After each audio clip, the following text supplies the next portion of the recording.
Hello YouTube, I broke my chair.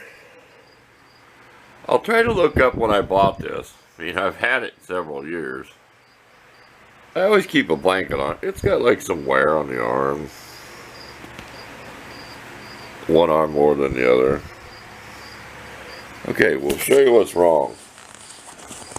See down in there? I'll flip it over. I cut this open. We'll show you the other side where it broke through the plywood.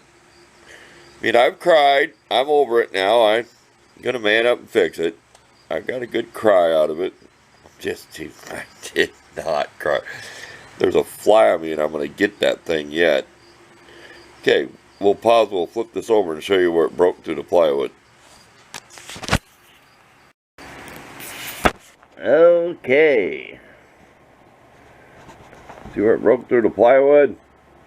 I chopped all this back to get to it. I just started cutting. I mean, I'll nail it, staple it, whatever. It's just an old chair now.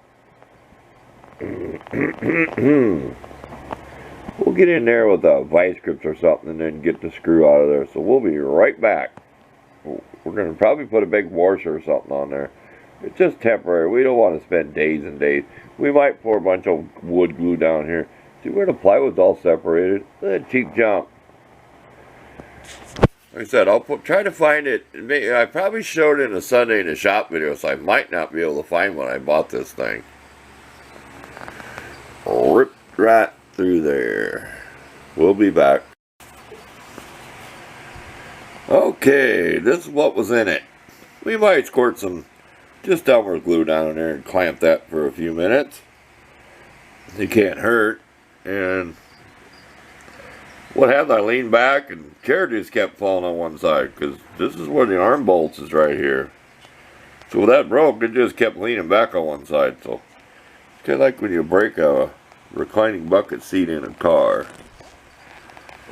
There you go. We'll come back. You'll be able to see it all fixed. This might take a while.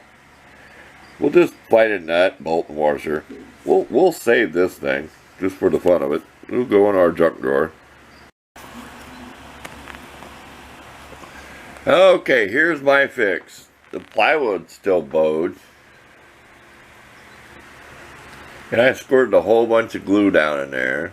I had clamps on it for a few minutes, and then this will clamp together. But this washer had a real big hole, this bigger one. But I've got it slopped over there with this other washer. But okay, all we gotta do is tack this upholstery back down. Some little tacks or something. Fold it back over. I don't want to get out my stapler. I'll just use some little nails. And this slit right here, you won't see it from up above. I may sew it someday, but that's it. We're done. Thanks for watching this little fix-it video. I'm happy now. My chair should last a little while longer. Like I said, if I can find when I bought this, I'll put it in the description because I've had this thing several years. It was a $100 office chair, but I've got my money's worth out of it, and I'm still using it. So, oh, had one of these wheels pop off. But I roll around on this rough old shop floor, so you know they're going to take a beating. So, there you go. Thanks for watching.